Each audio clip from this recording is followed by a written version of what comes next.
So how we do the start of his walks. Like, unless I go the other way. Like when we just walk, right? This whole first leg, I let him kind of do it every once. I'm probably going to end up letting him do it every once anyways, because I'm going to be talking. So I'm trying to get him better, like instead of working and playing on his first out while it's 35 degrees and dark, I'm trying to do it on the second out. I just have something about that first outing being exercise and work, right? So anyways, that's not what I was going to talk about. I was going to talk about behavior problems in rescue and fosters. So we have this one puppy with the lady, and it has this fear reactivity, right? So part of it is the lady is sitting around loving on the dog all the time. That is a part of it. The other part of it is the dog hasn't been exposed to a lot of stuff, and then people don't know what to do, right? And then you have the whole counter conditioning process is a real pain in the ass, especially if you don't use negative punishments or corrections, right? So, excuse you, pig, in the spit. Little nasty loogies. So anyways, I was just kind of watching the dog, see what's going on. And so then I had her start walking the dog away. And then when the dog would come back, I would toss a piece of food to it. It would look at me and I'd be like, okay, walk her away, before she would react. Or no, I didn't. At first, I didn't tell the lady to walk her away. What I did was I tossed another piece of food so the dog would turn away. So it's like, you see how Chico is? It would be so he would take another step away. So it's the dog approaches, gets a piece of food, looks at the scary thing, a piece of food gets tossed back, the dog turns away. So the dog's learning to disengage instead of reacting to the people. And food coming from the scary thing is big, which is really hard to do when you have company coming over, right? Most people that come to visit you aren't really going to want to sit here and throw a bunch of food around. So that's where your negative punishment comes in. Negative punishment, to me, redirecting is a negative punishment. You're taking it away from the stimulus. I'm the stimulus, whether good or bad. Negative punishment means you do something we don't like, then you get taken away. So what happens a lot of time is the dog will bark at the person and growl at the person, and the person goes, oh my God, and then backs up or goes away. So then the dog gets what it wants, so now it's going to bark and growl even more. Because barking, growling, biting releases a lot of stress, right? Feels good when stress is released, so they want to do it again. So we did, I would say we got probably 3 good ones with the dog not reacting. Then what I did is, I didn't throw any food. The dog started to react. And first we took it off the harness, put on the slippy. Harnesses for reactive dogs, you do not, your mechanics has to be amazing. And this lady has some physical issues, right? So if you're on a harness, what happens is you don't have control of the dog. When you have control of the dog's head, you have control of the dog's body, which means you have control of the dog's mind. The head, the mind, the head, the body, right? So like if I didn't want him doing this, this is all I have to do. You don't have to say nothing. You just have to go, right? So anyways, then they came back, and I think, I don't remember what it was. At some point, I kind of stopped throwing. I got her closer, and then I didn't throw any food, and then she reacted, and I had her walk her away. At first, it was a lot of walkaways to begin with because she wasn't taking food. Certain stress level, they're not going to take food. So the whole thing with for me is you got to get them a little stressed out. There's a lot of under threshold work, which would have been, that dog would have been way, way, way away from me. And it's always the handler that's giving the food. Well, food from the scary thing, as long as the dog's not super freaking out, even if the dog's freaking out, food being tossed from the scary thing helps, right? It's big. If the food's coming from me, she's gonna be like, oh, this dude ain't so bad, right? So anyways, so it was quite a few turn and walkaways. Then we got to the food work, right? And then eventually it got where we were just standing there talking, and she sat down and she was cool. But it took a while. And there's a whole lot of stuff. That's a kind of brief whatever. But the problem with the whole positive only movement with behavior stuff is there's a lot of stuff that mechanically people just can't do. And what people can do is turn around and walk away, right? So the dog starts barking, you take the dog away from what it wants. You keep walking until the dog is not looking back at the thing, then you can reapproach, right? So then while we were sitting there, every once in a while she would get up and go walk around, and then eventually we let her just drop the leash and let her walk around, because she wasn't going to go nip anybody at this point. But so another big part is if you're walking the dog on the harness, you're way back here, so the dog's in front of you. So if your dog is protecting you, that's not a good state of mind for the dog to be in. So this is the first thing you need to do, is you need to get where you're beside or in front. And so then what would happen is when there's scary things coming, you're in control of the situation, right? Then if you're going to talk to somebody, say this guy's coming up and we're going to talk, then you're going to do like this. You're just going to put one foot slightly in front of them, right? That lets the dog know that you got it. You don't want the dog protecting you, because when the dog is protecting you, unless it's been trained to do so, the dog is really protecting itself. It means it doesn't trust you in that situation. Hi, Chico. And it's an anxious state of mind, right? Where was I going with this? I think I didn't even talk. But anyways, the lady's a foster, and we need all the fosters we can get here in Texas with rescues. But there's a lot of dogs like this, and a lot of it is just not being exposed at a young age to people. I kind of think maybe the first person wasn't real good to it.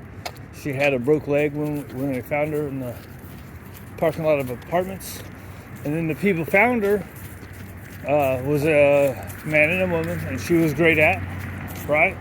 So then they got a hold of the rescue. Our rescue took and then placed her in this foster, and then she's been having problems there, right? So, where was it going? But kind of the first thing was she's super afraid of men, and blah blah blah blah. Thinks she's beaten. It's not always beaten. A lot of times it's just not exposed, right? Oh, that's where I was going. So the first people that found her will think of like, this is the hard part of going foster to foster or whatever, right? Now it can be good because it's exposure to a lot of different people by going foster to foster, as long as the dog is pretty decent, right? So these fearful dogs like this, when they go from, these people found me, oh my God, this is so great, and then now those people gave up, right? These people didn't give up, but the dog sees it as that. the people gave up on her and gave her to someone else. So she gained trust in those people, right? So I guess I should say the problem of fosters with fearful dogs is changing. If the dog's like Moose is, he ain't gonna care. He's gonna go house to house to house to house. He won't give. He's a little insecure, but it just takes a few days to adjust. But it's not like a fearful thing, right? So the fearful thing is, okay, now I feel safe. All right, cool. I'm over this stuff. What? You gave up? This person gave up on me too? So each time it's taking a little piece of that dog out, you know what I mean? Of trust. But anyways, now, I think that's what I was going to. So now the work part of it, that's the hard part, right? So we get behavioral dogs, and then we have people that can't or won't do the work, right?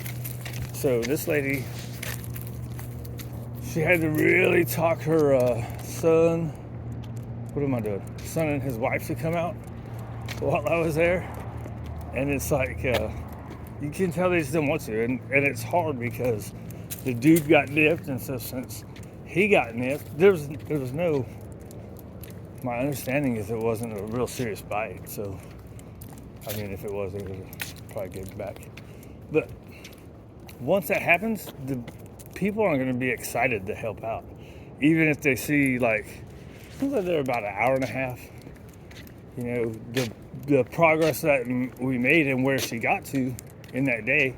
And then here's the other part. That was yesterday. So today, or even 3 hours later, he's a different person, right? So if we get the dog being cool with the guy, he goes away, 3 hours later, he's some other guy, right? Until she starts remembering, oh yeah, that's what we did. Because they get that fear in their head, and they're like, wait, who the hell is that? And then you have to remind them, oh yeah, we went through this process, and then I became friends with that guy, so he's okay.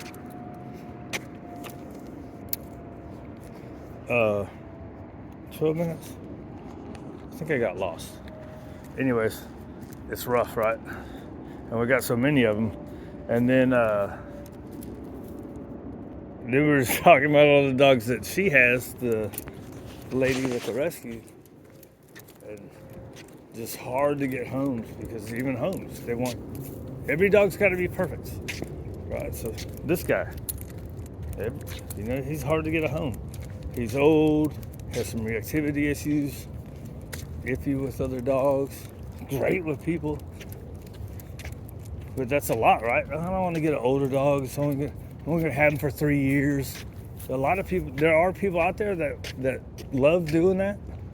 There are people out there that take only older dogs. There are people out there that only take medical dogs. There's just not enough of them to the number of dogs that we have that need that help. Anyways, I need coffee and music. My hands are froze. Holy moly. Did I hit the points? I think so. Anyway, and the whole food throwing thing is so hard. I was going to get into the redirection, right? So redirection, that's easy for everybody to do. The problem with redirection and what we call desensitizing is just exposure, right? It's the easy way to explain that. Exposure in positive exposure, not negative exposures. And the hard part is people always want to say hi to the dog. And the big thing is ignoring that dog, right? So, then eventually, so after a while, we got to where we could correct her, right? So now she barks out of nowhere. She's on the slip lead. The lady has a slip lead. She can go, nope, and then go, boop. That's all it is. It's a correction to stop the train of thought of, I gotta yell at these people, right? So now you gotta match the energy. So a lot of times it's not that soft, but it's not. You know, it's just people that want to stop the behaviors can stop it. right? You can stop it pretty easy. And that's what I was going to get into. I feel like a lot of the PPFF mentality is super disrespectful and I don't know what's the word I thought of earlier. I can't remember. I think it's just disrespectful to the resilience and the intelligence of dogs, right? And to say that dogs don't understand corrections and punishment is crazy because it's part of their natural language. What do you mean they don't understand? Their mama does it and their litter mates do it from day one. And yes, they know we're not their mama and their litter mate. But I'm saying they understand it. What they don't understand is when you get all mad and start yelling and freaking out and then beating them. They don't understand that. A little pop on the butt. Look, this right here, that's positive punishment. Oh my God, I abused the dog. These people are crazy, right? So he's barking and freaking out at that dog. I go like this, boom, that's positive punishment. You see, he just now look back. I don't think I was there. But then they look at you, then you can redirect and get them away from what they're freaking out on. It's just, the idea is great, just the logic of it is not sound. Anyways, my hands are frozen. I've talked too long. But, and it's funny because people like me who will use corrections, do all the same stuff they do, only we'll also use corrections. And most of the time, and it depends on the dog. Some dogs it is true. You got to watch the dog. Some dogs it's true. If you correct what they're doing, they're gonna suck it up even more. Right, as in get worse. So you just gotta watch it. It's about looking at the dog. That's what people say is the art part of it, right? The art part is knowing what the dog can take. There's no one size fits all to anything in this world. So, anyways, I gotta go. Blah, blah, I'm just rambling.